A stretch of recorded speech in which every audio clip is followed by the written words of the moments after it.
DD Kisan, সলনি হোৱা ভাৰতৰ গৌৰৱ।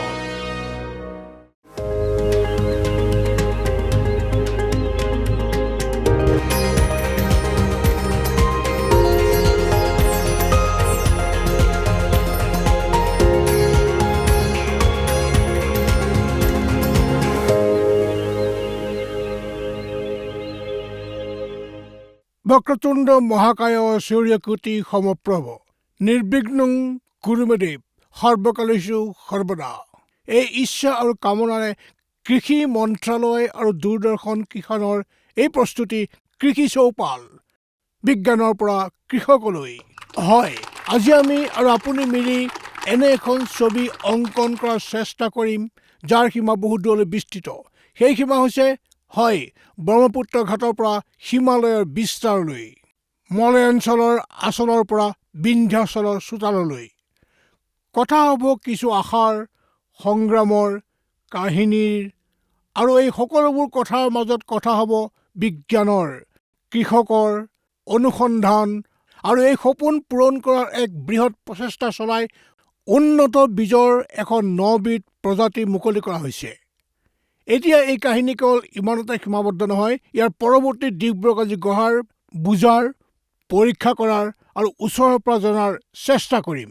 আপুনি জানেই যে দূৰদৰ্শন কিষাণেই হৈছে সেই মাধ্যম যিয়ে আপোনাৰ সৈতে থাকে আৰু আপোনাৰ মনৰ কথা কয়।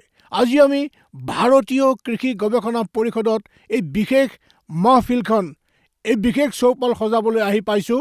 বিশ্বাস কৰক, আজিৰ এই অনুষ্ঠানটো আপুনি নিশ্চয় চোৱা উচিত, কাৰণ আজিৰ কথা আপোনাৰ, আমাৰ, প্ৰধানমন্ত্ৰীৰ আৰু সকলোতকৈ আগতে দেশৰ।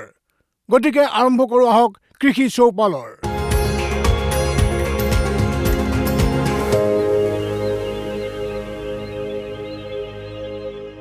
আৰু যেতিয়া অনুষ্ঠানৰ আৰম্ভণি এই হাত চাপৰিৰ সৈতে হয়, তেতিয়া আৰম্ভণিটো চমৎকাৰ হয়। হাত চাপৰি আৰু হাত চাপৰি, অলপ বেছিকৈ হাত চাপৰি। গতিকে এয়া কেৱল আৰম্ভণিয়ে। বিশ্বাস কৰক, আগন্তুক কেইমিনিটমানত আপুনি মোৰ সৈতে থাকক, এই শ্ব' চাওক আৰু আপুনি বুজি পাব দেশৰ অন্নদাতাৰ শক্তি কেৱল পথাৰত দেখা নাযায়। যেতিয়া তেওঁলোক মঞ্চলৈ আহে আৰু কথা কয় আৰু গৰ্জন কৰে, তেতিয়া এই প্ৰতিধ্বনি সমগ্ৰ দেশতে বিয়পি পৰে। আমিও এই প্ৰচেষ্টা চলাই আছোঁ আৰু মোৰ আশা আছে যে সদায় দৰে আপুনি আমাৰ সৈতে থাকিব। গতিকে অনুষ্ঠানৰ এক আনুষ্ঠানিকতা আছে, মোৰ শ্ব'টোৰ এক পৰম্পৰা আছে যে অনুষ্ঠান আৰম্ভণি অতিথিসকলৰ সৈতে পৰিচয় কৰাই দিওঁ। গতিকে এই কৃষি চৌপালত সৰ্বপ্ৰথমে আমি কথা পাতিম ঘেঁহুৰ বিষয়ে, আমি কথা পাতিম সৰিয়হৰ বিষয়ে। আৰু এই কথাবোৰ মইতো আপোনালোকৰ সৈতে কৈয়ে থাকিম, কিন্তু এই কথাৰ ধাৰাবাহিকতা আগুৱাই নিবলৈ আৰু বঢ়াবলৈ মোৰ সৈতে কিছু বিশেষ অতিথি যোগদান কৰিব। এজন এজনকৈ চিনাকি কৰাই দিওঁ, মঞ্চলৈ আমন্ত্ৰণ জনাওঁ। আপুনি লগ পাব, মই লগ পাম আৰু মোৰ কৃষক লগ পাব। কিন্তু এনেকৈ নামাতো, হাত চাপৰিৰ সৈতে মাতিছোঁ। হাত চাপৰি বজাওক। গতিকে এই হাত চাপৰি গৰ্জনৰ মাজত মই সৰ্বপ্ৰথমে আমাৰ প্ৰথমগৰাকী বিশেষজ্ঞক মাতিব বিচাৰিম, যাৰ নাম হৈছে ডক্টৰ ৰাজবীৰ যাদৱ।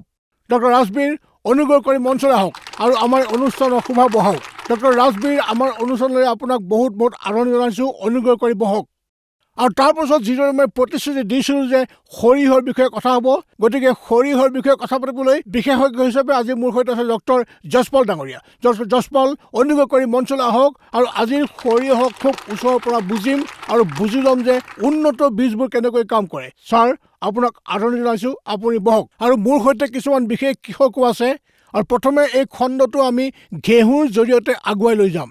গতিকে ঘেঁহুৰ সৈতে জড়িত দুজন বিশেষ কৃষক এই সৰ্বকালৰ মোৰ সৈতে যোগ দিছে। মই চিনাকি কৰি দিওঁ, মোৰ সৈতে যোগ দিছে মানসিং যাদৱ, হাত চাপৰি। গতিকে মানসিং যাদৱ ডাঙৰীয়া আহি পালে, ছাৰ বহক। আৰু তাৰপাছত আপোনাৰ পৰা আমি ঘেঁহুৰ বিষয়ে বুজিম। আৰু এই একেই শৃংখলাত মোৰ সৈতে যোগ দিছে প্ৰমোদ ত্যাগী ডাঙৰীয়া। প্ৰমোদ ডাঙৰীয়া আহক আৰু আজি আপোনাৰ কথাখিনি আগুৱাই লৈ যাম।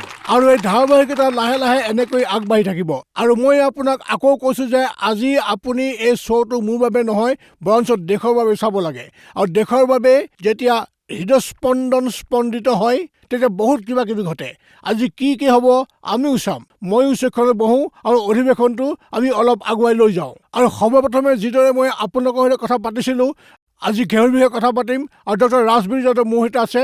ডক্টৰ ৰাজবীৰ ছাৰ, প্ৰথমে যদি পোচাৰ কথা কওঁ, তেন্তে পোচাৰ পৰা ঘেঁহুলৈ কেনেকুৱা কোনবোৰ নতুন প্ৰজাতি আহিছে যাক আমি ক'ব পাৰোঁ যে এখন 9বিধ উন্নত বীজৰ কায়াকল্প হিচাপে ছবিখন সলনি কৰিব পৰা মাধ্যম হিচাপে আমি এইবোৰত চাব পাৰোঁ। যিমান দূৰলৈকে 109বিধ প্ৰজাতিৰ প্ৰশ্ন আহে তাৰ ভিতৰত ঘেঁহুৰ 2বিধ প্ৰজাতি আছে আৰু এই 2বিধ প্ৰজাতি আমাৰ IARI ইন্দোৰ কেন্দ্ৰই উলিয়াইছে।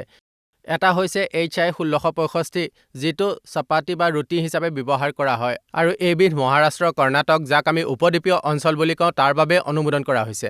দ্বিতীয়টো প্ৰজাতি হৈছে আমাৰ HI 8840। ই হৈছে দুৰামৰ এক প্ৰজাতি যিটো মহাৰাষ্ট্ৰ আৰু কৰ্ণাটকৰ কম পানী থকা অঞ্চলৰ বাবে অনুমোদিত হৈছে।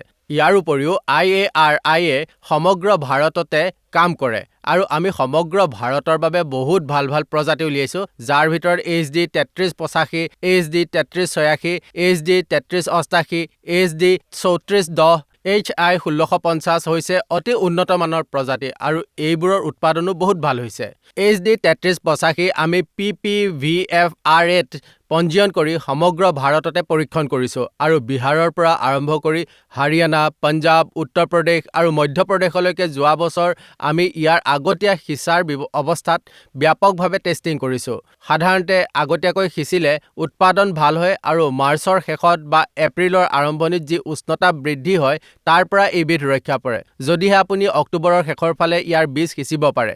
HD 3388 বিহাৰ আৰু পূব উত্তৰ প্ৰদেশৰ বাবে অতি উপযুক্ত এক প্ৰজাতি যিয়ে HD 2967 প্ৰতিস্থাপন কৰিব পাৰে। আমাৰ এটা প্ৰজাতি আছিল যিটো অতি জনপ্ৰিয় আছিল HD 2967। এই নতুন প্ৰজাতিটোৱে পুৰণিটোতকৈ অধিক উৎপাদন দিয়ে গতিকে সেইটোৰ বাবে ই এক অতি ভাল বিকল্প বা ৰিপ্লেচমেণ্ট হ'ব পাৰে।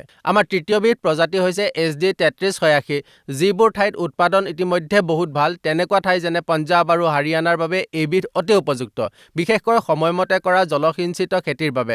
HD 3410 আমি মধ্যপ্ৰদেশ আৰু NCR অঞ্চলৰ আগতীয়া খেতিৰ বাবে অৰ্থাৎ অক্টোবৰ মাহত বা নৱেম্বৰ মাহৰ প্ৰথম সপ্তাহত কৰা খেতিৰ বাবে উলিয়াইছোঁ।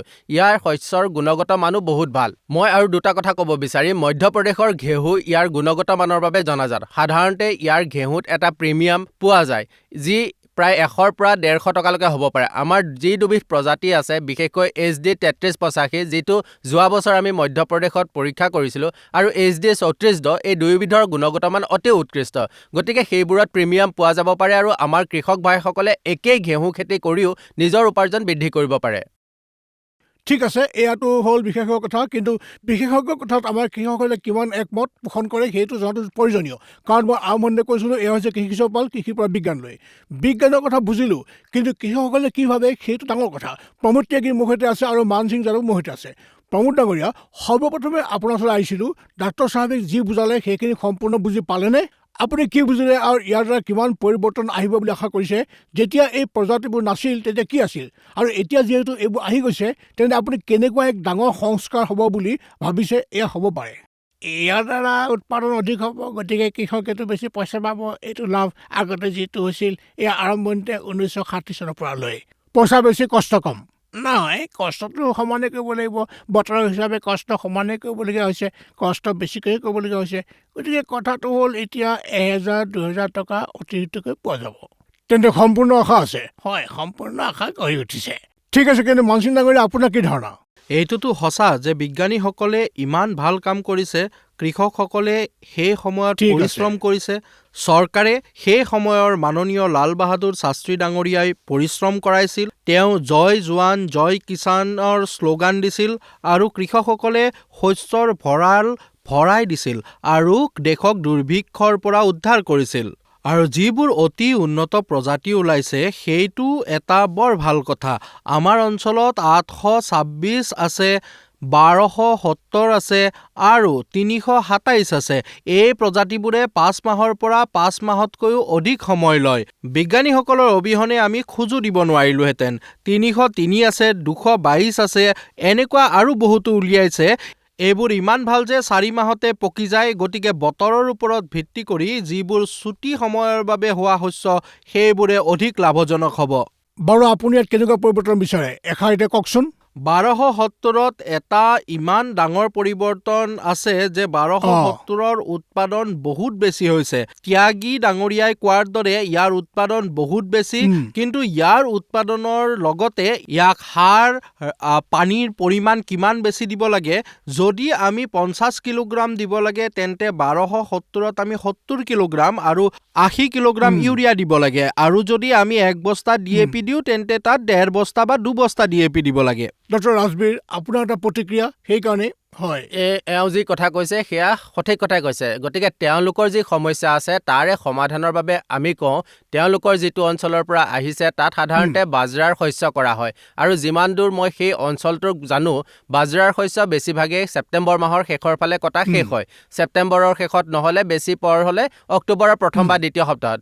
অৰ্থাৎ তেওঁলোকৰ হাতত যথেষ্ট সময় থাকে যদিহে তেওঁলোকে অক্টোবৰৰ শেষৰ ফালে খেতিটো লগায়। গতিকে আমি যিটো অক্টোবৰৰ মাহৰ শেষৰ কথা কৈছোঁ সেইটো এই কাৰণে কৈছোঁ যাতে তেওঁ কোৱাৰ দৰে মাৰ্চৰ শেষত বা এপ্ৰিলৰ আৰম্ভণিত যি উষ্ণতা বৃদ্ধি পায় তাৰ ফলত সেই প্ৰজাতিবোৰৰ ওপৰত যি প্ৰতিকূল প্ৰভাৱ পৰে তাৰ পৰা ৰক্ষা পাব পাৰে, কাৰণ তেনে কৰিলে শস্য তাৰ আগতেই নিজৰ 145-150 দিনৰ সময় সম্পূৰ্ণ কৰি ল'ব। গতিকে তেনে ক্ষেত্ৰত যিকোনো পৰিস্থিতিতে মোৰ নিজৰ অভিজ্ঞতা এইটোৱে কয় যে 10 বছৰৰ ভিতৰত 8 বছৰেই আপুনি কেৱল লাভ আৰু লাভেই পাব।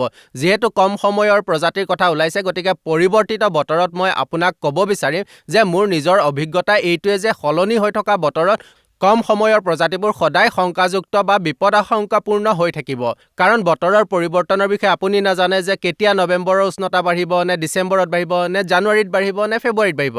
এক বিশেষ বতৰত সেইবোৰে ভাল উৎপাদন দিব পাৰে, কিন্তু একেৰাহে সদায় ভাল উৎপাদন দিব সেইটো বৰ কঠিন কাম। ঠিক আছে, গতিকে এই কথাৰে অলপ আগুৱাই যাওঁ আৰু এতিয়া দৰ্শকৰ ফালে যাওঁ, কাৰণ আজিৰ কথা যিহেতু কৃষকৰ, গতিকে কৃষকৰ কথা কৃষকৰ মাজলৈ যোৱা উচিত। সকলোৱে কৃষক নিজৰ বাবে এবাৰ হাত চাপৰি বজাওক, নিজৰ বাবে আৰু জোৰেৰে বাহিৰলৈ শব্দ যাব লাগে যে আজি কিবা এটা বিশেষ হৈ আছে। অট' সিং ডাঙৰীয়া, সৰ্বপ্ৰথমে আপুনি কওক, ছাৰ এই বীজ যে 109বিধ উন্নত বীজ আছে, যিহেতু এই খণ্ডটোত আমি ঘেঁহুৰ বিষয়ে কথা পাতিলোঁ, ডক্টৰ ৰাজবীৰে ইমানবোৰ গুৰুত্বপূৰ্ণ কথা ক'লে, আপোনাৰ কি ধাৰণা ছাৰ, এইবোৰ কৃষকৰ কিমান কামত আহিব?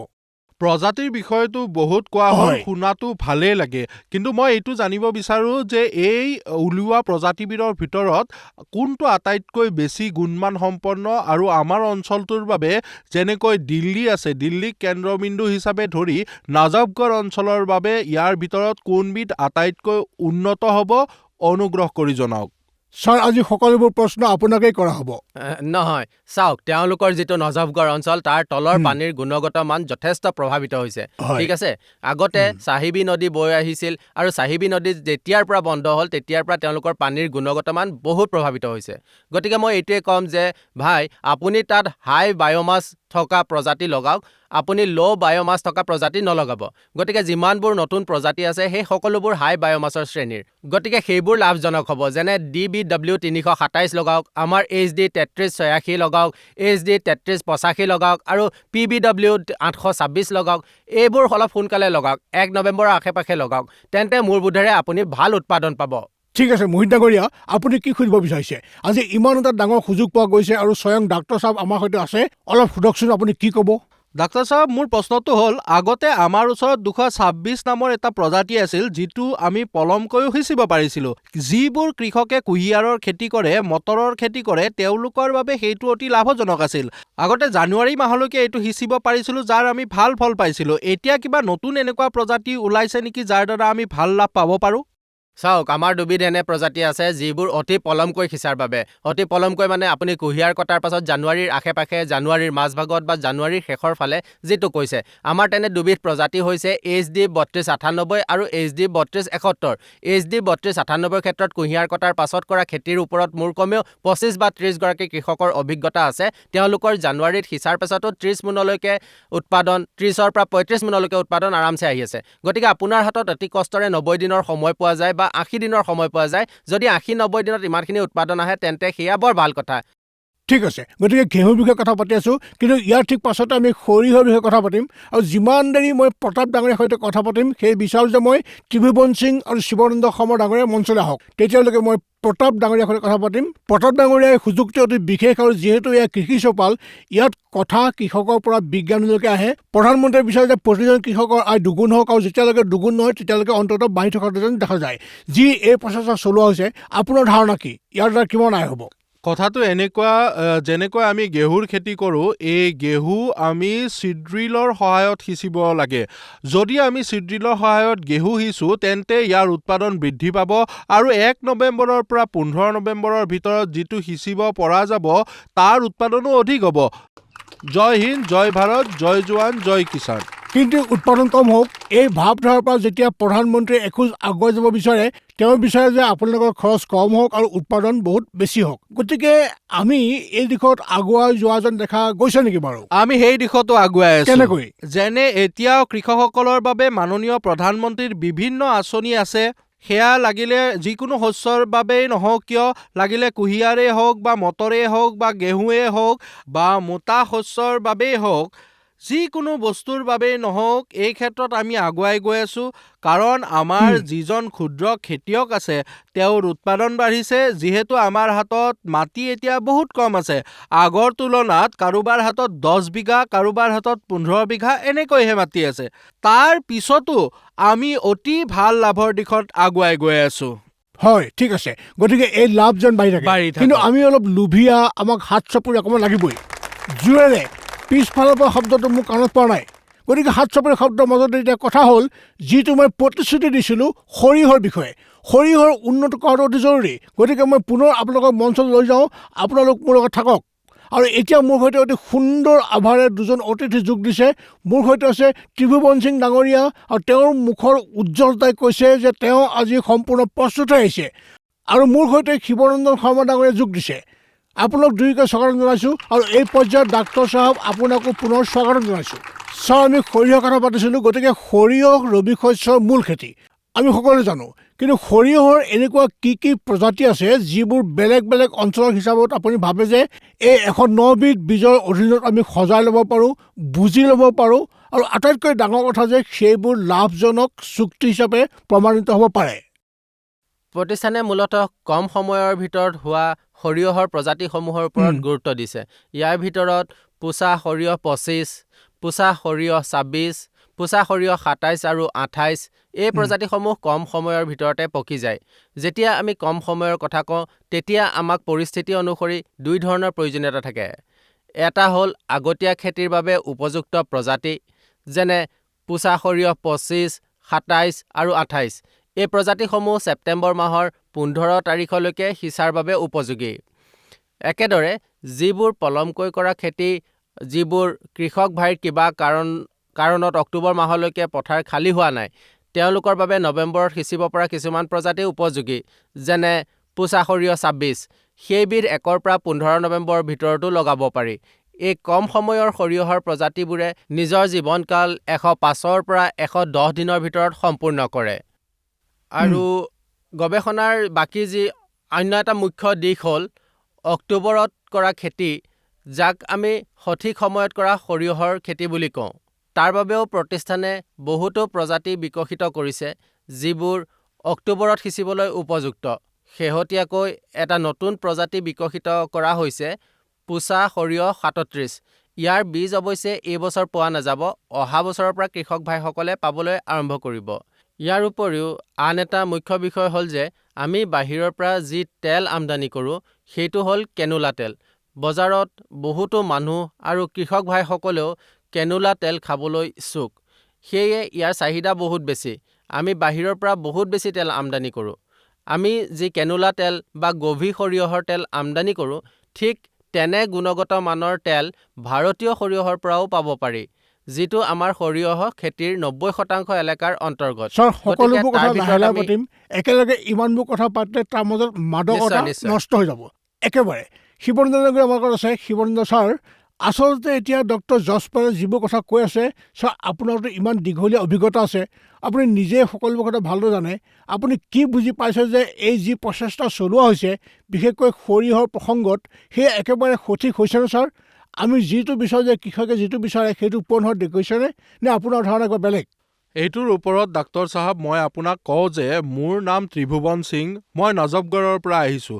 আচ্ছা, আৰু সৰিয়হৰ যিবোৰ আগৰ প্ৰজাতি আছিল, যেনে পুছা বোল্ড আছিল, জগন্নাথ আছিল, এই প্ৰজাতিবোৰত ৰোগ কিছু পৰিমাণে কমকৈ লাগিছিল। কিন্তু এতিয়া পাছলৈ যিবোৰ প্ৰজাতি আহিছে সেইবোৰত এটা ডাঙৰ বেমাৰ হয়, যিটোৰ বাবে আমাৰ বিজ্ঞানীসকলৰ পৰামৰ্শ মতে কৃষকে ফচফৰাছ দিয়া, DAP দিয়া হয়। এই সকলোবোৰত বহুত কষ্ট হয়, আৰু যেতিয়া সৰিয়হজোপা ডাঙৰ হৈ ওপৰলৈ বাঢ়ি যায় তেতিয়া তাৰ ভিতৰত এটা ৰোগ লাগে, সেয়া হৈছে বগা মামৰে ধৰা ৰোগ। প্ৰথম কথা হ'ল এই যিটো বেমাৰ, এই বেমাৰটোৰ খেতি সিঁচাৰ আগতে বা কোনো কৃষকে সৰিয়হ লগোৱাৰ পিছতো কিবা প্ৰতিকাৰ আছে নেকি?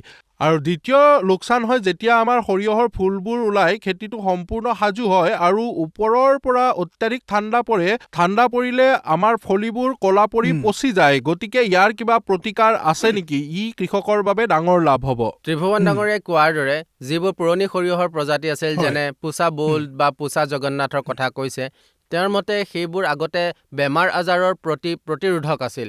আচলতে এই কীট পতংগৰ যি গতিশীলতা সেয়াও সলনি হৈছে। এই যিবোৰ বেমাৰ পুৰণি সময়ত ইমান ভয়ংকৰ ৰূপত নাছিল, এতিয়া যিহেতু কীটৰ ডাইনামিক্স সলনি হৈছে, সেই পৰিৱৰ্তনৰ বাবে এই বেমাৰবোৰ বৃদ্ধি পাইছে।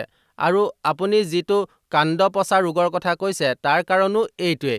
এইটোৰ ক্ষেত্ৰত এতিয়ালৈকে মূল কথাটো হ'ল আমি যেতিয়া প্ৰজাতিবোৰ বিকশিত কৰোঁ তেতিয়া যদি জিনীয়ভাৱে ইয়াৰ সম্পৰ্কীয় কোনো প্ৰজাতিত প্ৰতিৰোধক জিন বিচাৰি পাওঁ, তেন্তে আমি তাক ট্ৰান্সফাৰ কৰি খুব সহজে নতুন প্ৰজাতি তৈয়াৰ কৰিব পাৰোঁ।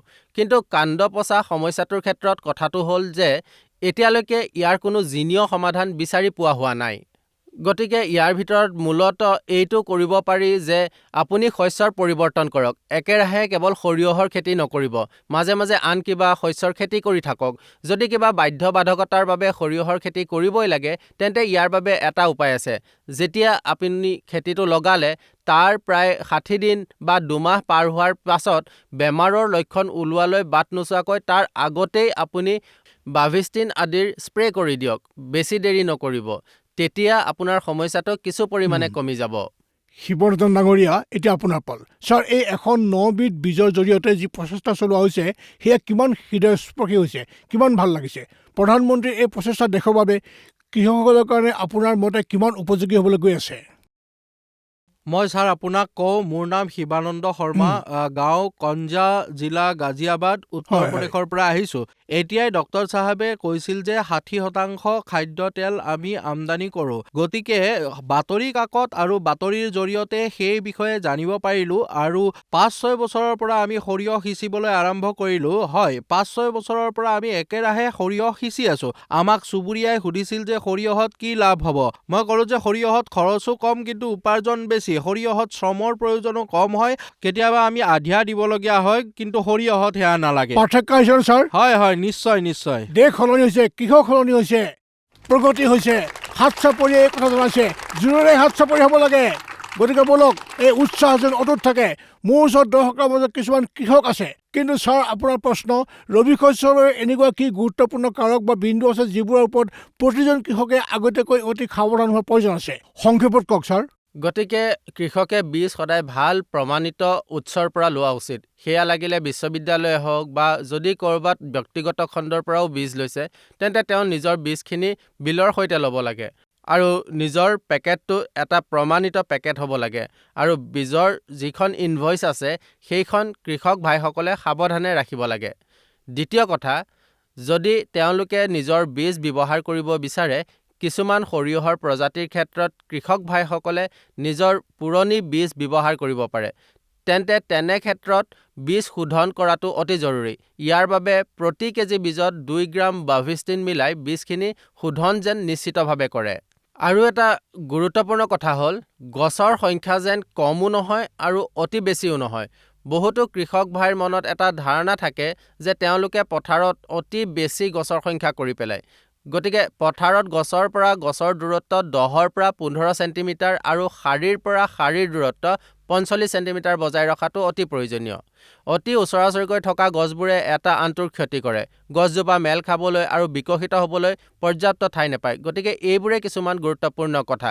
গুৰুত্বপূৰ্ণ কথাবোৰ মনত ৰাখিব লাগে। ঠিক আছে। হয়। মোৰ মনত আছে যে মই এতিয়া দৰ্শকৰ ফালে আগবাঢ়িব লাগে আৰু মোৰ সৈতে দৰ্শকৰ মাজৰ পৰা বীৰেন্দ্ৰ ডাঙৰীয়া যোগ দিছে। বীৰেন্দ্ৰ ডাঙৰীয়া, সৰিয়হৰ বিষয়ে যদি আপোনাৰ কিবা ক'বলগীয়া আছে কওক।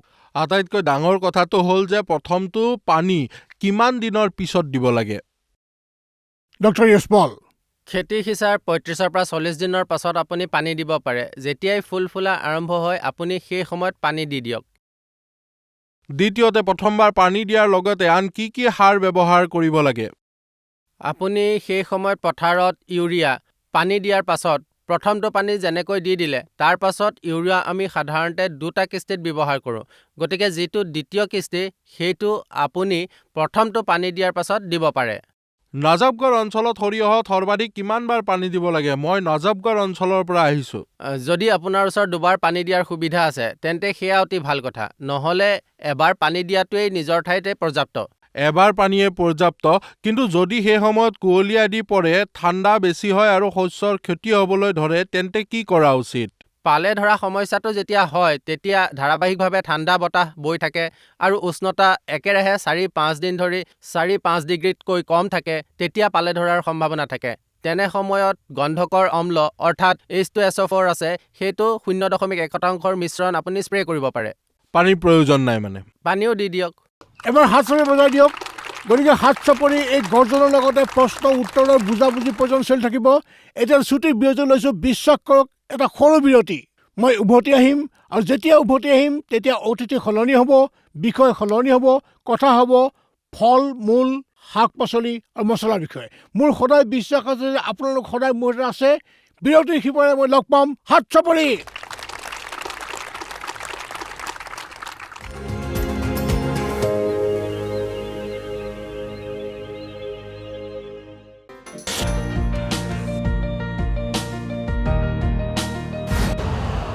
यूरिया का स्वदेशी उत्पादन 70 लाख टन बढ़ाने के लिए 6 उर्वरक संयंत्रों का उद्धार किया जा रहा है। FCIL के गोरखपुर, सिंदरी, तलचर और रामागुंडम संयंत्र, HFCL की बरौनी इकाई और BVFCL की नामरू फोर्थ। सोने पर सुहागा ये है कि देश में अब बनेगा सिर्फ नीम लेपित यूरिया, क्योंकि इससे होगा किसानों का फायदा ही फायदा। अनाज का उत्पादन 10% तक बढ़ेगा। बढ़ेगी 10 से 15% नाइट्रोजन क्षमता।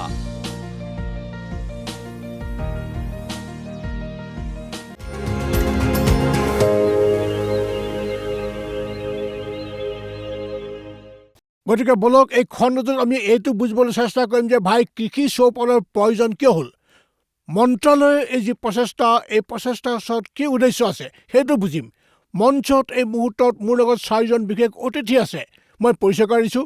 মোৰ লগত যোগ দিছে ডক্টৰ জয়প্ৰকাশ ডাঙৰীয়াই, আপোনাক আদৰণি জনাইছোঁ। মোৰ সৈতে সুধাকৰ পাণ্ডে আছে।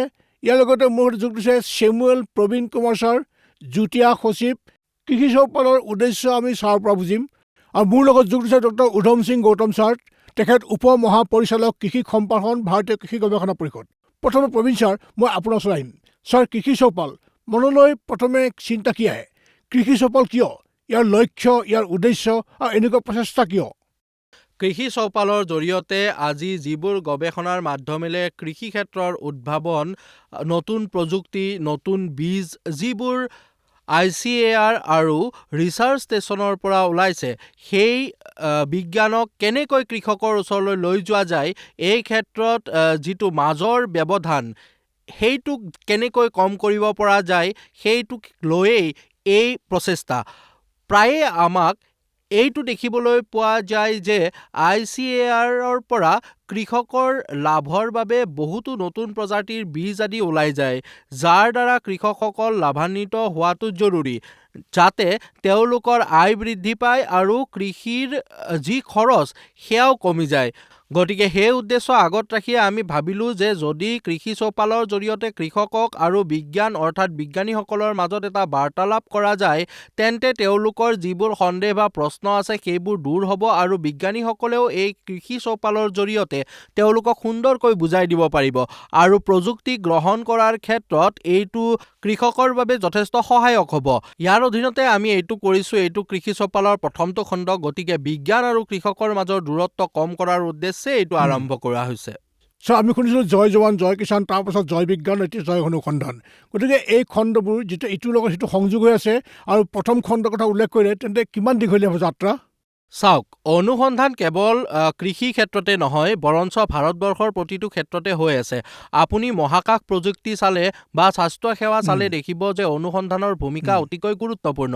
কৃষিৰ ক্ষেত্ৰতো যদি আপুনি চায় তেন্তে 1960 চনত যেতিয়া সেউজ বিপ্লৱ কৰিছিলোঁ তেতিয়াৰ পৰা আমাৰ প্ৰয়াস একেৰাহে এইটোৱে হৈ আহিছে যে কৃষিৰ ক্ষেত্ৰত আমি উন্নতি বা বৃদ্ধি কৰি গৈ আছোঁ।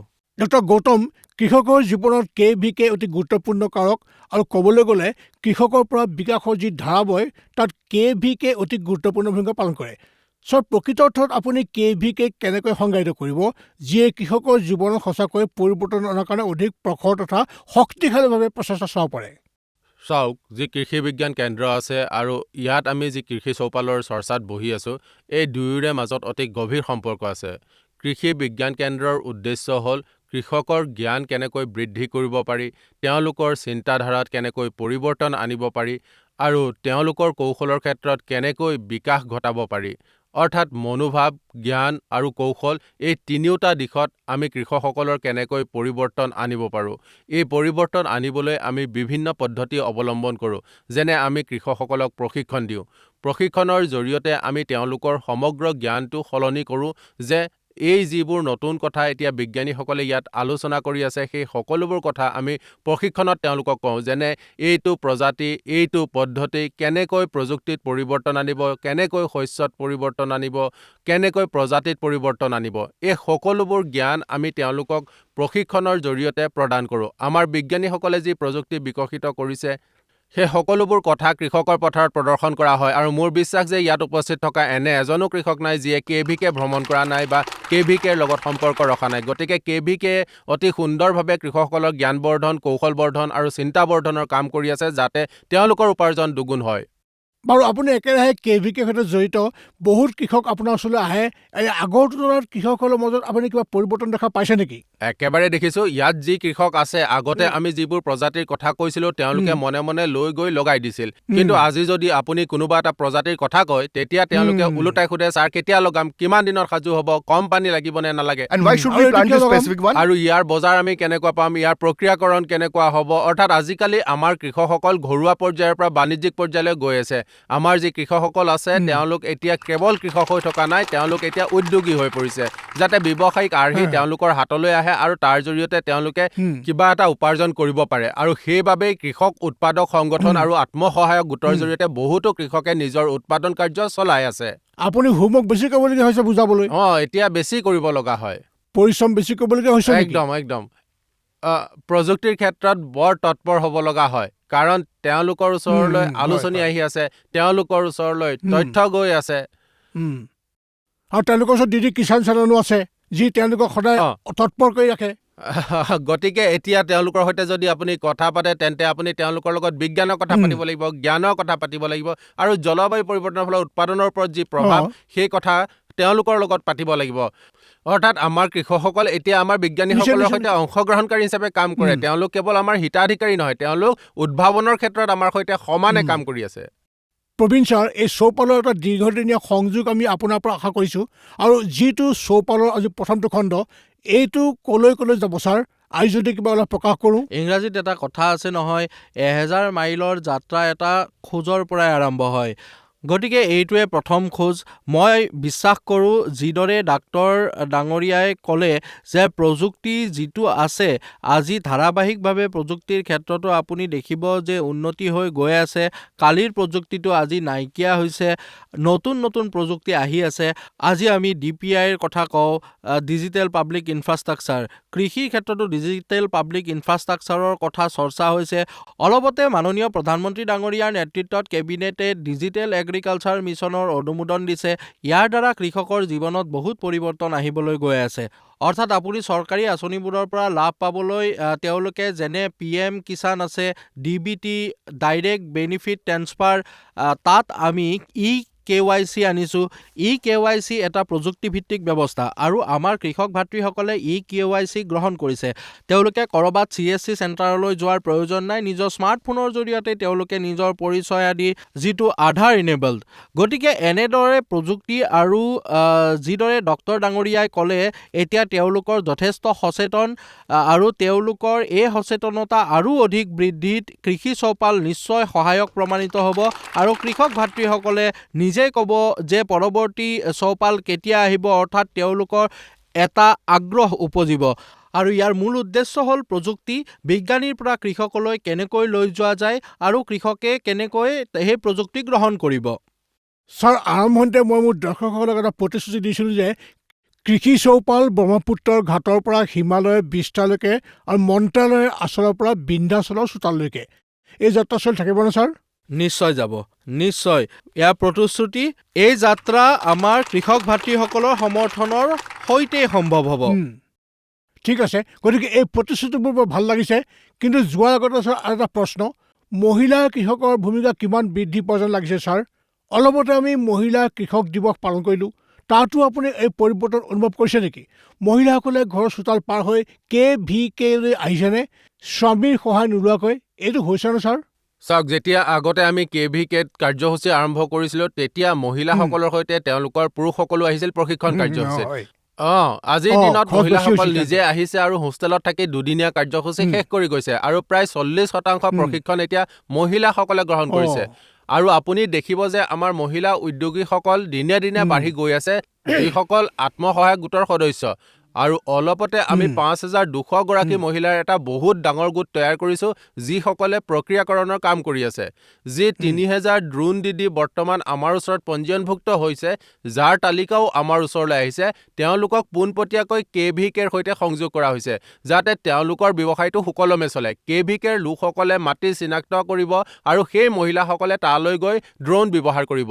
গতিকে এয়া এক ডাঙৰ ব্যৱসায়িক পৰিকল্পনা যিটো আমি KVK আৰু ড্ৰোন দিদিসকলক মিলাই তৈয়াৰ কৰিছোঁ আৰু এয়া এতিয়া কাৰ্যক্ষেত্ৰত ৰূপায়িত হ'বলৈ গৈ আছে। গতিকে এই ড্ৰোন দিদিসকল এতিয়া ইয়াতে ড্ৰোন ব্যৱসায়িক দিদি হিচাপে আত্মপ্ৰকাশ কৰিব আৰু তেওঁলোকৰ ব্যৱসায়িক আৰ্হিটো KVK বিকশিত কৰি আছে। ঠিক আছে, তেনে ড্ৰোন দিদি, লাখপতি দিদি আৰু বিজনেছ দিদি চৌপালৰ পৰা নতুন শব্দ ওলাই আহিব আৰু ডিজিটেল দিদি AI দিদি আনিব ছাৰ, মহিলাসকলক কামটো কৰিব দিয়ক। ঠিক আছে ছাৰ, আপোনাৰ অতি ব্যস্ত সময়ৰ কাৰণে মই জানো আপুনি যে চৌপালৰ পৰা অলপ সময় উলিয়ালে, তাৰ কাৰণে আপোনাক ধন্যবাদ। এতিয়া এটা বিৰতি লৈছোঁ, বিৰতিৰ পাছত ফল মূল শাক পাচলি মছলাৰ বিষয়ে যি কথা পাতিছিলোঁ সেই চৰ্চা আগুৱাই লৈ যাম। মোৰ সৈতে কিছুমান বিশেষ অতিথি যোগ দিব।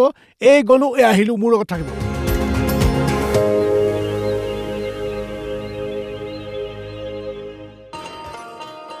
किसान भाइयों गांठ बांध लो, गांठ बांध लो, बहुत बहुत है काम की, समृद्धि के पैगाम की।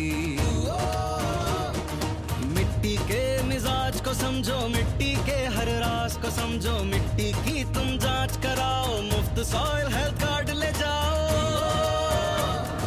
कभी मुनासिब बीज लगाओ, सही किस्म की खाद ले आओ, जितनी जरूरी उतनी डालो, सही मात्रा खुद पहचानो, इसको अपना मंत्र बना लो, मिट्टी की सेहत को जानो। बात बहुत है काम की, कम लागत अधिक वरदान की, किसान भाइयों गांठ बांध लो। आज ही मिट्टी की जांच कराएं, राज्य सरकार के कृषि अधिकारी से संपर्क करें और मुफ्त में सॉइल हेल्थ कार्ड पाएं। कृषि और किसान कल्याण मंत्रालय द्वारा किसान हित में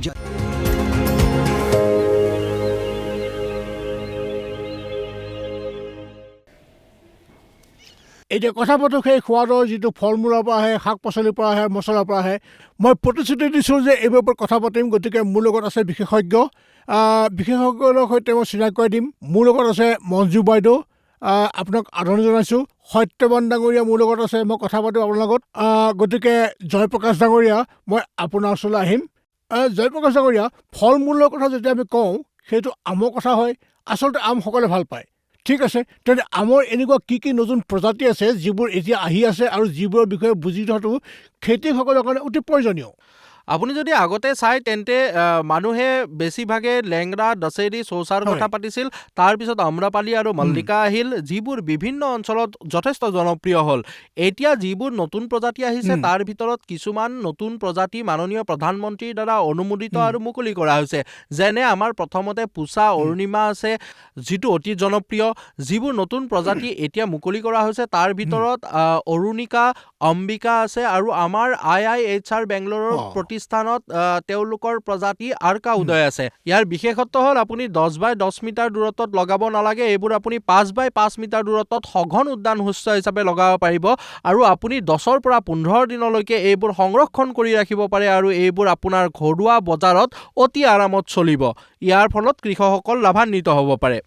কিন্তু ছাৰ, কৃষকসকলে এইবোৰৰ পুলি, যিবোৰ প্ৰজাতিৰ কথা আপুনি উল্লেখ কৰিছে, সেইবোৰ আম ক'ত পোৱা যাব ছাৰ? এই যিবোৰ প্ৰতিষ্ঠান আছে এইবোৰৰ পৰাও পোৱা যায় আৰু ইয়াৰ উপৰিও যিসকল কৃষকে এনেকুৱা 200, 500 বা 1000 পুলি লগাব বিচাৰে তেওঁলোকে আমাৰ সৈতে যোগাযোগ কৰিব পাৰে।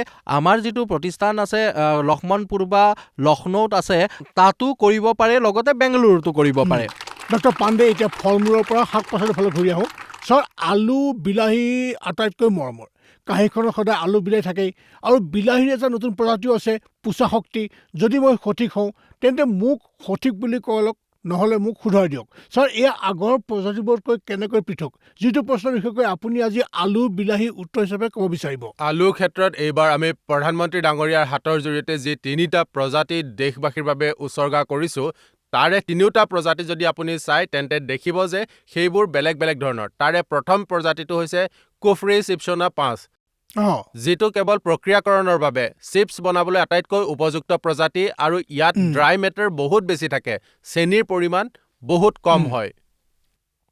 একেদৰে দ্বিতীয়টো যদি আপুনি চাই, যিটো পুষ্টিকৰ উপাদানেৰে ভৰপূৰ, য'ত এণ্টি অক্সিডেণ্ট আৰু এন্থোচাইনিন আছে, এই প্ৰজাতিটো আমাৰ কুফৰি জামুনিয়া। ইয়াৰ নামটো যেনেকুৱা, ইয়াৰ ৰংটো ঠিক তেনেকুৱাই, একেবাৰে জামুৰ দৰে। এয়া আলুৰ প্ৰথমটো এনেকুৱা প্ৰজাতি। আৰু আমাৰ তৃতীয়টো প্ৰজাতি হৈছে কুফৰি ভাস্কৰ, যিটো উচ্চ তাপমাত্ৰাটো হয়, কিয়নো আলু এনেকুৱা এটা জাত বা এনেকুৱা এটা শস্য য'ত টিউবাৰাইজেশ্যন হ'বলৈ হ'লে তাপমাত্ৰা কম হ'ব লাগে, তেতিয়াহে টিউবাৰাইজেশ্যন হয়। কিন্তু ভাস্কৰ এনেকুৱা এটা প্ৰজাতি য'ত তাপমাত্ৰা বেছি হ'লেও টিউবাৰবোৰ ভালদৰে গঠন হ'ব। গতিকে এই 3টা প্ৰজাতি বেলেগ বেলেগ বৈশিষ্ট্যৰ। আপোনাৰ দ্বিতীয়টো প্ৰশ্ন আছিল যে আমাৰ যিটো পুছা শক্তি তাত কি আছে। পুছা শক্তিক আমি অক্টোবৰৰ পৰা মে' মাহলৈকে, আপুনি দেখিব যে ফেব্ৰুৱাৰী মাহৰ পিছত যদি আমি বিলাহী লগাওঁ বা লগাব বিচাৰোঁ তেন্তে তাত এটাটো ফল ধৰা ক্ষমতা কমি যায়, ফুলৰ সংখ্যা কমি যায় আৰু যদি ফল লাগেও সেইবোৰ সৰু হৈ যায়।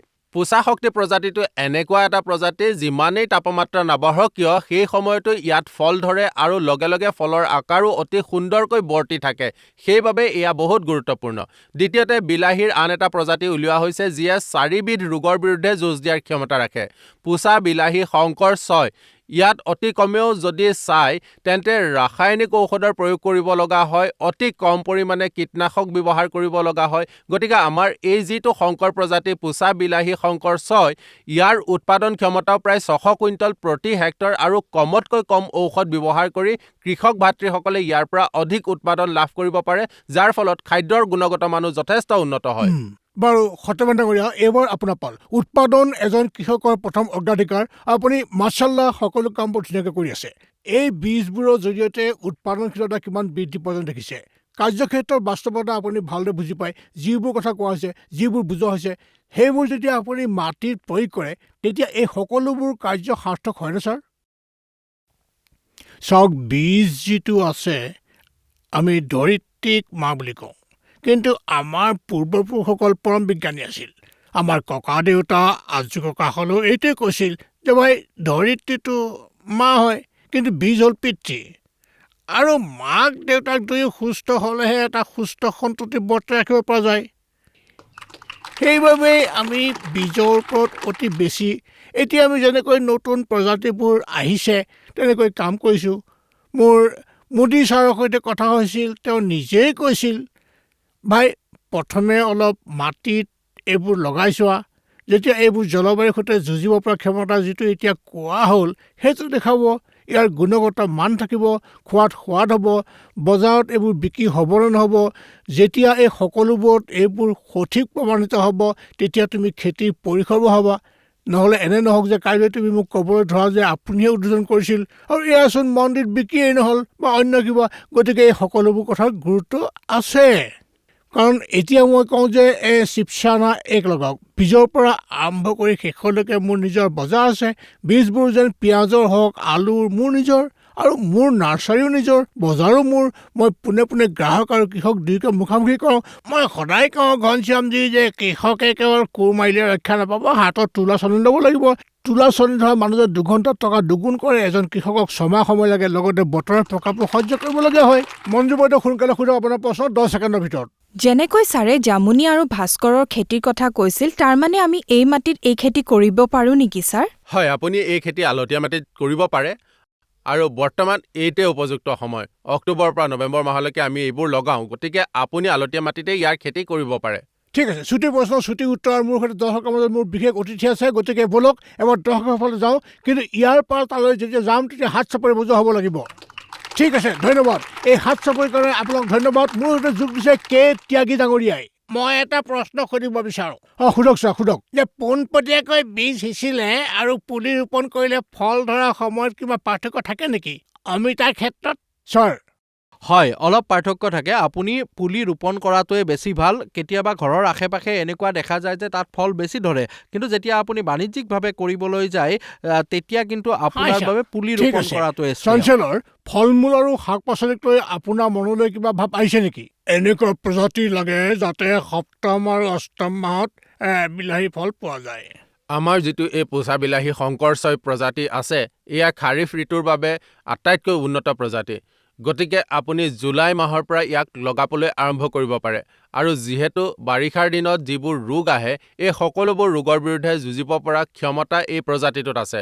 গতিকে আপুনি যদি এই প্ৰজাতিটো গ্ৰহণ কৰে তেন্তে আপুনি জুলাইৰ পৰা আৰম্ভ কৰি আপুনি কোৱাৰ দৰে অক্টোবৰ, নৱেম্বৰ, ডিচেম্বৰ এই গোটেই সময়ছোৱাত ফলৰ উৎপাদন পাই থাকিব। ঠিক আছে, ধন্যবাদ। ঠিক আছে, দুটা গুৰুত্বপূৰ্ণ পৰ্যায় আমি পাৰ কৰি আহিছোঁ আৰু এতিয়া আমি এনে এটা পৰ্যায়ত উপনীত হৈছোঁ যিটো চোৱাটো আপোনালোকৰ কাৰণে অতি প্ৰয়োজনীয়। আৰু অধিৱেশনত মোৰ সৈতে যোগ দিছে কেইবাজন বিশেষ অতিথি। মই চিনাকি কৰি দিছোঁ। মোৰ সৈতে যোগ দিছে ডক্টৰ চি ভৰদ্বাজ, ডক্টৰ শ্বাপ, আপোনাক স্বাগতম জনাইছোঁ। মোৰ সৈতে যোগ দিছে যুদ্ধবীৰ ডাঙৰীয়া, তেওঁ এজন কৃষক। আজি তেওঁ মনৰ কথা ক'ব আপোনাক, আৰু স্বাগতম জনাইছোঁ ছাৰ।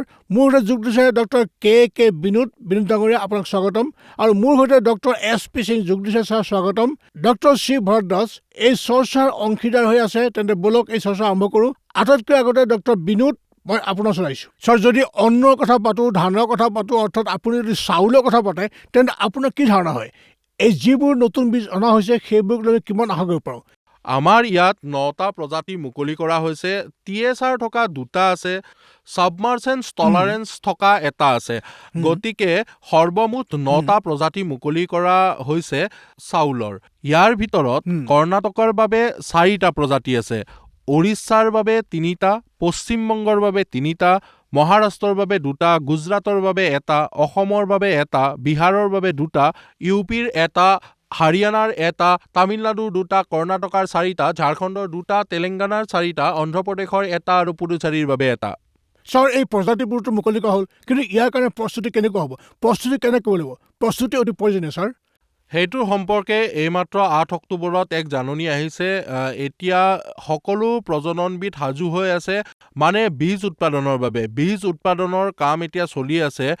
গতিকে অহাটো বতৰত কৃষকসকলে বীজসমূহ পাই যাব। হয়, ঠিক আছে। যদি বুট মাহৰ কথা কওঁ তেন্তে আপোনাৰ কি ধাৰণা হয়? বুট মাহক লৈ যিবোৰ প্ৰস্তুতি হ'ব লাগে, যিবোৰ বীজ আহিছে, সেইবোৰলৈ কিবা এটা সংমিশ্ৰণ গঢ়ি উঠা যেন দেখিছেনে ছাৰ? আপুনি ঠিকেই কৈছে, কাৰণ দাইলজাতীয় শস্যৰ ভিতৰত বুট মাহ এটা প্ৰধান শস্য। আৰু যদি এইদৰে চোৱা যায় তেন্তে এজন কৃষকৰ ফালৰ পৰা কি প্ৰস্তুতি হ'ব লাগে আৰু চৰকাৰৰ ফালৰ পৰা কি হ'ব লাগে সেইটো গুৰুত্বপূৰ্ণ। যেনেকৈ আমি কওঁ যে 3টা পৰ্যায় আছে। অলপ আগতে কৃষক ভাতৃজনে সঠিককৈ কৈছিল যে বীজ শোধন, তাৰ আগতে খৰালিৰ দিনত দকৈ হাল বোৱা যাতে ভেঁকুৰবোৰ বাহিৰলৈ আহে, মাটিত যিবোৰ ভেঁকুৰ আছে, পিউপা আছে, সেইবোৰ ধ্বংস হৈ যায়। বীজৰ উৎস এয়া অতি গুৰুত্বপূৰ্ণ হৈ পৰে। যদি কৃষকে নিজৰ বীজ তৈয়াৰ কৰিছে তেন্তে সেইটো সুস্থ বীজ হ'ব লাগে, নতুবা যিটো উৎসৰ পৰা বীজ সংগ্ৰহ কৰিছে সেইটো যদি ৰাষ্ট্ৰীয় বীজ নিগম বা কোনো ৰাজ্যিক বীজ নিগম হয় তেন্তে উৎসটো সঠিক হয়। তৃতীয়টো হৈছে অংকুৰণ ক্ষমতা। কৃষক ভাতৃসকলে নিজেই নিজৰ বীজৰ অংকুৰণ ক্ষমতা পৰীক্ষা কৰিব পাৰে। এখন তিতা টাৱেল বা বাতৰি কাকতত যদি 100টা দানা দি দিয়ে তেন্তে অতি কমেও 98ৰ পৰা 99টা বীজ তাত অংকুৰিত হ'ব লাগে। গতিকে বীজৰ উৎস আপুনি ঠিক কৰি ল'লে আৰু লগতে তাৰ অংকুৰণ ক্ষমতাও নিশ্চিত কৰি ল'লে। আৰু তৃতীয়টো হৈছে বীজ শোধন। সেইবাবে ৰাইজবিয়ামৰ সহায়ত শোধন কৰি ল'ব লাগে। গতিকে এই 3টা প্ৰধান বিন্দু আছে যিটো দাইলজাতীয় শস্যৰ বিশেষকৈ বুট মাহৰ কৃষকসকলে মনত ৰখা উচিত।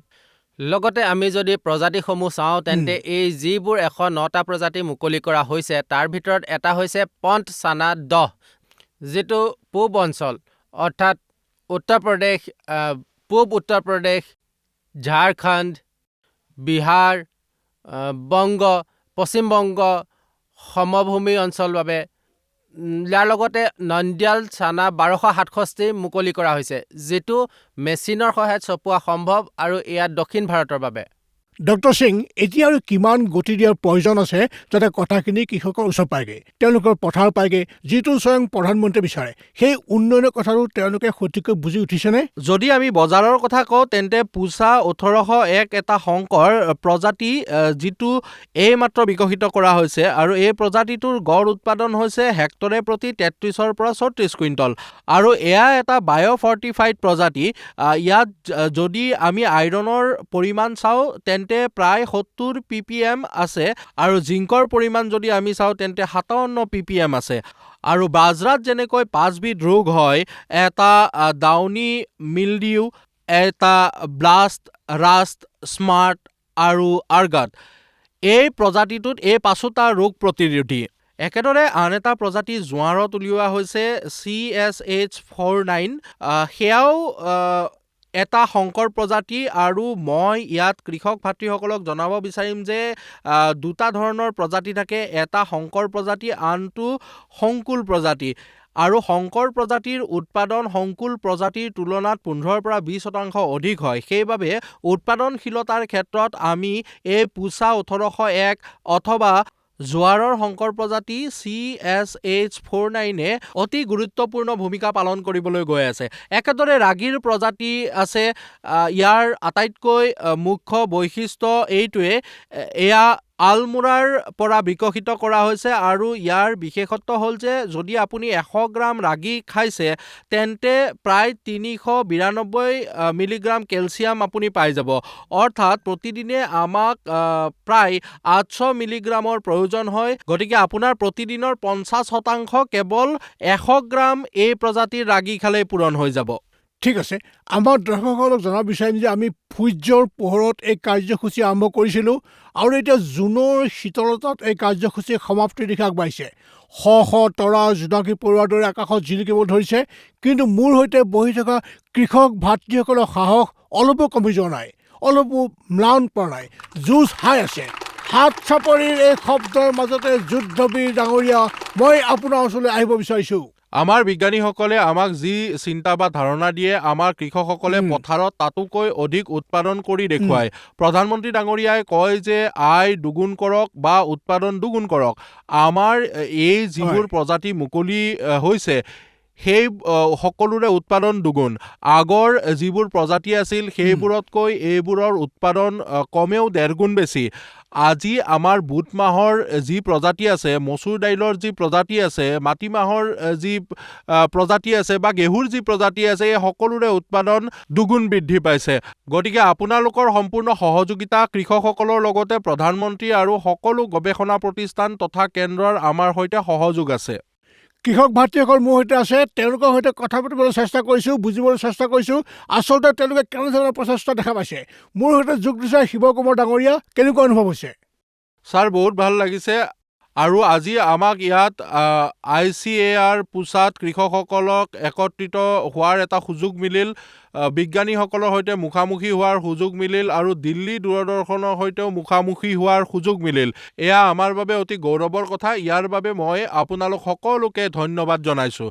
যেতিয়া আমি মাটিমাহ উৎপাদন কৰিলোঁ তেতিয়া আমি মাটিমাহৰ উৎপাদন বহুত ভাল হ'ল, কিন্তু যেতিয়া বুট মাহৰ খেতি কৰিবলৈ ল'লোঁ তেতিয়া আমি আৰম্ভণিতে ডাঙৰ সমস্যাৰ সন্মুখীন হ'লোঁ। তাত আমি বুট মাহ সিঁচিলোঁ আৰু সিঁচাৰ পিছত যেতিয়া আমি প্ৰথমটো পানী দিলোঁ তেতিয়া অলপ উকতা দৰে সমস্যা সৃষ্টি হ'ল আৰু তাত পানী দিয়াৰ লগে লগে যিহেতু উকতা ৰোগ সমস্যা হ'ল, তাৰপিছত আমাৰ যিবোৰ গছ বাচি থাকিল ছাৰ, সেইবোৰত ফল বৰ কমকৈ আহিল, কিন্তু তাত যিডাল সেউজীয়া গুৰি, সেই গুৰিডালত আমাৰ শুৰপোকে বৰ আমনি কৰিলে। ইয়াৰ পৰা কেনেকৈ পৰিত্ৰাণ পাব পাৰি ছাৰ? ঠিক আছে। যিদৰে মই ক'লোঁ, এটা উক্তাপ প্ৰতিৰোধী প্ৰজাতি আহিছে। লগতে আমাৰ উত্তৰ পশ্চিম সমভূমি অঞ্চল, যাৰ ভিতৰত দিল্লীও পৰে, তাৰ বাবে পোচা সেউজীয়া বুট 112 এটা অতি ভাল প্ৰজাতি, যিটো উক্তাপ প্ৰতিৰোধী। লগতে আমি কিছুমান জৈৱিক কৃষককো ইয়াক দিছোঁ, যিহেতু এইটো উক্তাপ প্ৰতিৰোধী হোৱাৰ লগতে খৰাং সহনশীল আৰু বহুত ভাল উৎপাদন দিয়ে। একেদৰে পোচা 4005, GNG 2171, এই 3-4টা প্ৰজাতি নতুনকৈ মুকলি কৰা হৈছে আৰু এইবোৰৰ আপুনি খেতি কৰিব পাৰে আৰু সম্পূৰ্ণ লাভ উঠাব পাৰে। ঠিক আছে, আমাৰ সৈতে সতীশ ডাঙৰীয়া আছে। সতীশ ডাঙৰীয়া আহক। সতীশ ডাঙৰীয়া, আপোনাৰ মনত কি প্ৰশ্ন আছে যিটো আপুনি সুধিব বিচাৰে? নমস্কাৰ ডাক্তৰ চাহাব, মই ডাক্তৰ চাহাবক বুট মাহৰ বিষয়ে সুধিব বিচাৰোঁ। মই গাজিয়াবাদৰ বাসিন্দা আৰু তাৰ বাবে মই যিটো উন্নত প্ৰজাতি আছে সেইটোৰ বিষয়ে, আৰু দ্বিতীয়তে এটা প্ৰশ্ন আছে যে বুট মাহৰ যিবোৰ অনুপুষ্টি ব্যৱহাৰ কৰা হয় সেইবোৰৰ বিষয়ে অলপ জনাওক। দ্বিতীয়টো প্ৰশ্ন, অনুপুষ্টি যিবোৰ প্ৰয়োগ কৰা হয় সেইবোৰৰ বিষয়ে অকণমান জনাওক। বহুত ভাল প্ৰশ্ন কৰিছে। কোৱা হয় যে কণীৰ পিছত যদি কিবা এটা সম্পূৰ্ণ প্ৰটিন আছে, তাৰ পৰিমাণ বুট মাহত আছে। লগতে আম্লিক তত্ত্ব, যাক এমিনো এচিড বুলি কোৱা হয়, সেইটো বুট মাহত সম্পূৰ্ণ প্ৰটিন হিচাপে থাকে, নহয়নে বাৰু? ইয়াত যথেষ্ট পৰিমাণে আপোনাৰ যিবোৰ অনুপুষ্টি আছে সেইবোৰ উপলব্ধ। এতিয়া দ্বিতীয়টো কথা হ'ল, আপোনাৰ বাবে কোনবোৰ প্ৰজাতি আছে। চাওক, দেশীয় প্ৰজাতিও আছে আৰু কাবুলী প্ৰজাতিও আছে। যদি এই অঞ্চলটোৰ বাবে যিবোৰ কাবুলী প্ৰজাতি আছে সেইবোৰ হ'ল পোচা 3022 আৰু গাজিয়াবাদ অঞ্চলৰ বাবে ছাৰ। হয়, সেইটো উত্তৰ প্ৰদেশৰ পশ্চিম উত্তৰ প্ৰদেশত পৰে। তাৰ বাবেই মই প্ৰজাতিসমূহৰ কথা কৈছোঁ।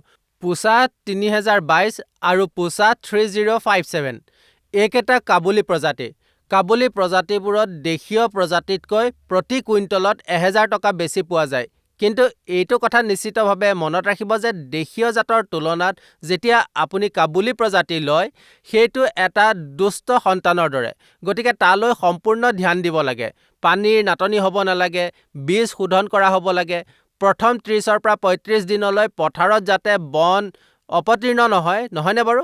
এই যত্নখিনি ল'ব লাগে। দেশীয় প্ৰজাতিসমূহ হ'ল যিদৰে মই ক'লোঁ পোচা 4005, GNG 2171, আৰু এই সকলোবোৰ আপুনি সম্পূৰ্ণ লাভৰ সৈতে খেতি কৰিব পাৰে। ঠিক আছে, গতিকে এই আৰম্ভণিহে, আৰু আজি কৃষকসকলৰ যি সুৰ আজি আৰম্ভ কৰিছোঁ, বিশ্বাস কৰক সেয়া বহুত দূৰলৈ যাব। আৰু এই যাত্ৰাত আপোনালোকে সদায় আমাৰ সৈতে থাকিব বুলি আশা কৰিছোঁ। আৰু আপোনালোকে জানেই যে দূৰদৰ্শন কিষাণে আপোনালোকক আচহুৱা জগতৰ বিচিত্ৰ খবৰ নেদেখুৱায়, আপোনালোকৰ নিজৰ খবৰহে দেখুৱায়। আপোনালোকৰ সৈতে জীয়াই থাকে, আপোনালোকৰ সুখ দুখৰ অংশীদাৰ হয়। আৰু এই চেষ্টা, এই প্ৰয়াস অবিৰতভাৱে ধাৰাবাহিকতাৰ সৈতে আমি সদায় পালন কৰি যাম। আৰু আপোনালোকে জানেই আমিয়েই সেইজন যি আপোনালোকৰ সৈতে থাকোঁ, আপোনালোকৰ কথা কওঁ। কৃষকসকলক হাত চাপৰি ধৰণে ইয়াতে সামৰণি মাৰিছোঁ। আপোনালোক সকলোৱে অশেষ ধন্যবাদ। নমস্কাৰ।